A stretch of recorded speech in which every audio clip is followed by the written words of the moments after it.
Alors bon, donc si vous allez sur Google Classroom, allez sur Google Classroom s'il vous plaît, ou regardez l'écran et vous allez voir un devoir qui s'appelle Tableau SVA. Alors, SVA, ça veut dire ce que je sais déjà. What does je sais mean? I know. I know. Right? So, ce que je sais déjà, what I already know. Ce que je veux savoir, qu'est-ce que ça veut dire je veux savoir? What I want to know. So, what I'd like to discover about this thing. And we'll get into exactly what that is in a second. And then ce que j'ai appris. Alors, j'ai appris what I... What it looks like take, right? Ce que j'ai pris would be what I took, but j'ai appris is what I learned. What I learned. So we open up a unit and we actually close up a unit using this same thing. You may have seen it before in English. It's called a KWL chart. You ever use a KWL chart? Yeah. You lying. No, it's we did it in English. It's a whole fraud, bro. You ain't got to do that. No, it wasn't like exactly that, but it was like this idea. Yeah, no. I mean, it is a pretty common thing, and I'm sure you probably have seen it without necessarily being aware of it. But we'll get into exactly what each function of those things are. But as a class, we're going to come together and take a look at this, right? So, starting this unit, this music is called la musique. Répétez, la musique. Alors voilà. And we start with an essential question, une question essentielle. And est-ce que, Olivia, tu peux lire la question essentielle, s'il te plaît? How does music in Senegal and the French West Indies shape culture and identity? How does music in Senegal and the French West Indies shape culture and identity? So everything that we do in this unit is somehow going to reflect back to this question, right? And ideally, at the end of our unit, we'll be able to see to what extent we've answered that. To what extent we can, as students, answer that question or address the question, right? So as we're opening up the unit, we're going to start with what I already know. Ce que je sais déjà. And I'll allow this to be in English. I'd like you to go into, allez sur Google Classroom. I'd like you to go in and, actually, you know what? We can do this one together. And I'll type it out. What do we already know? What do we already know specifically about Senegal and the French West Indies? Do we know anything about Senegal that we could bring into this unit? What is Senegal? Sénégal est un pays, c'est ça? Sénégal? Non, attendez. C'est pas ça. Sénégal est un pays. Où? Sénégal est un pays où? En Afrique. C'est un pays en Afrique.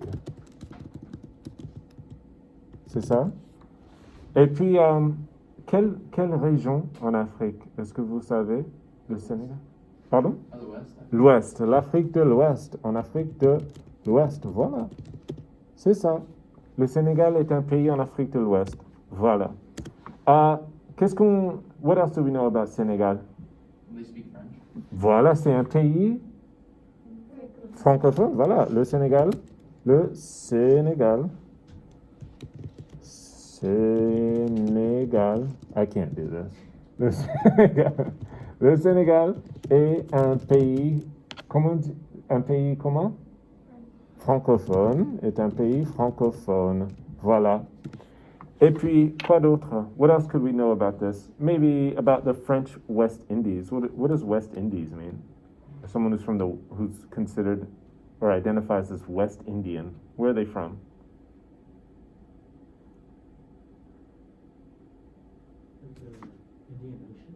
So that's an excellent guess, right? And that's exactly what Christopher Columbus thought when he arrived on the island of Hispaniola. So the French West Indies, the West Coast of Africa. Not exactly. Opposite side of the ocean. West Indies are what we'd consider like the Caribbean, right? in the Caribbean. Where's the Caribbean? C'est où la mer des Caraïbes? South of us, yeah, between us and like South America, yeah. And so, what do we know about the French West Indies, or what can we sort of like confidently say now that we know that it's the Caribbean and it's where it's located and all that, and here we're talking about French West Indies. What can we sort of confidently say about that? There's some French colonies. Il y a des colonies françaises, ou plutôt des anciennes colonies françaises. Qu'est-ce que ça veut dire, ancienne colonie? Ancienne. Il y a des anciennes. I can't really see. Ancienne colonie française. What do you think ancienne means there? It looks like ancient, right? And it does mean ancient in certain contexts. In this case, it means former. Former. Does that make sense that ancient and former would kind of be the same word? And that word changes depending on its like placement, if it's before or after the noun or whatever. But former French colonies. I'm sure we could name some off the dome. Or not. No? Like all of the respect the middle of the country. Yeah? And Canada. Oui, alors, so, for example, aux États-Unis, est-ce qu'il y a une ancienne colonie française aux États-Unis? Quelle colonie? It's called the Louisiana Territory. Voilà, la Louisiane, on parlait quelle langue? Et on parle quelle langue en Louisiane? Anglais et français, n'est-ce pas? Anglais et français, parce que c'était une colonie française. Voilà. Et il y a d'autres colonies françaises dans la mer des Caraïbes. Qu'est-ce que ça veut dire, la mer des Caraïbes? The Caribbean Sea, right? The Caribbean Sea. So we know that much. We know that Sénégal est un pays en Afrique de l'Ouest. Nous savons déjà, already, que le Sénégal est un pays francophone, oui? Et il y a des anciennes colonies françaises dans la mer des Caraïbes. Oui? Oui. All right. How about just something sort of generally? Now we can do this in English or in French. About what we know about how music, generally, not necessarily in Senegal and the French West Indies, how music plays a role in culture and identity. Does music play a role in culture and identity here with y'all? Do you feel like music plays a role in your culture and your identity? Yeah? How so? Everything? You specifically, right, being a music head? TV shows, movies, just like I don't know how to explain it. But Yeah. If you think about it without it, then you just see everything without it. Right? Can you imagine, like, think about everything that you do. Even our school has like a alma mater song. What do you call it? Battle hymn? No? Is it the alma mater? Straight up the alma mater. Yeah. Do y'all know it? Not really. Yeah, it's been ingrained in my head. True. But you're a lifer, though, yeah? I've been here for 2 Yeah, facts. Do you have to get a tattoo at some point on your I skin? would rather die. So, music, how would we, Blake, and I appreciate that, man. How could I sort of put that into a sentence, right? That idea that you just brilliantly shared with us and expressed. How would I put that into a sentence? Music plays, like what about music and identity and culture? Music plays a role in everyday life.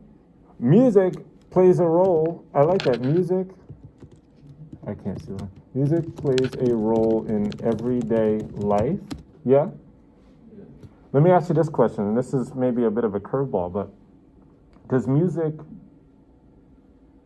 does society reflect music or music reflect society? I think music reflects society. Let's hold on to that for a second. I want us to think about that for a second. How's this for things that we already know? Is there anything else that people would like to throw into this? All right, so this next part, ce que je veux savoir. Well, qu'est-ce que ça veut dire, ce que je veux savoir? What does that mean again? Je veux savoir? What I want to know. So I just threw that question out and maybe I was a little bit preemptive with it, but I like that. It's like, does music reflect society and culture, or does culture reflect music? I'm going to throw that in as my question. Does music reflect culture and society, or the other way around? This is what I want y'all to do now, though. We're going to take a minute or two to brainstorm some ideas on our own, some questions that we'd like to know that hopefully we'll be able to answer throughout this unit. But in addition, in the same assignment here in Google Classroom, vous allez voir, ça s'appelle le DOK question stems. And I have it in French and in English. DOK stands for depth of knowledge. What does depth mean? The word in English. What does the word depth mean? How much something like is The level of knowledge. Yeah, right. How deep something is, right? We don't want to use the same word to define it, but yeah, depth is just saying like the degree to which something is deep, right? And so depth of knowledge means how deeply do I need to know something, right?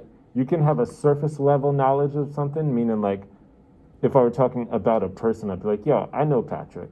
Like I'm familiar with him. But that doesn't mean that I know what his favorite color is. That doesn't mean that I know anything about his childhood. That doesn't mean that would be a deeper level of knowledge, a deeper level of familiarity with somebody, right?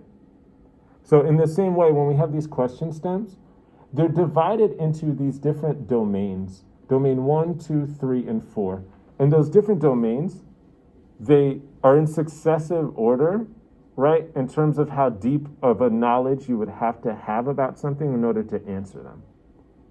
So domain 1 is not bad questions. They're just not as deep, right? So if we can pick one right here, right? Who was blank? The answer to that question is going to be something like Patrick.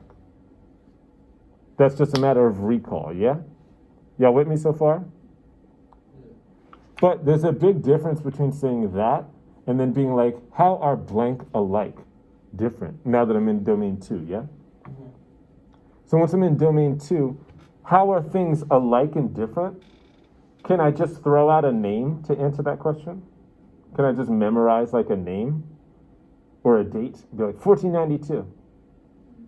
I got to understand something on a deeper level in order to be able to answer that question. Now, that doesn't mean that domain 1 questions were bad. It just means that they don't require as deep a knowledge, as deep a level of knowledge in order to answer them, yeah? And then so lastly, DOK3. DOK3 gets even deeper, right? How is blank related to blank? What conclusions can you draw? How would you, this is one of my favorites, how would you adapt blank to create a different blank? You know how deeply you have to understand something to say, hey, let me take this story. How would you adapt the season finale, the season finale of The Office to create a different outcome? That means that I got to understand who those characters are, what their traits are, what their tendencies are. I can't just name them. I got to really know who they are to figure out, like, oh, if this little thing were to change, then Dwight would do something very different. That means that I got to really have a deep understanding of who those people are. And then DOK4 tends to be more for projects kind of stuff. It says write a thesis, drawing conclusions from multiple sources. So what I'd like you to do now is we're going to take a second to look through some of these, and y'all are going to go into the assignment, into the Tableau SVA, into the KWL chart that I have. And I'd like you to put, let's say we'll start with 1. You'll add 1 question using these from question stems from domains 1, 2, or 3. And I'd like you to put your initials next to that. Now, you're not bound to the exact wording of these question stems. You can adjust it however you see fit. But let's all come up with a question of something that we'd like to see answered throughout this unit. Okay? I'll give you 5 minutes to do that. Go ahead.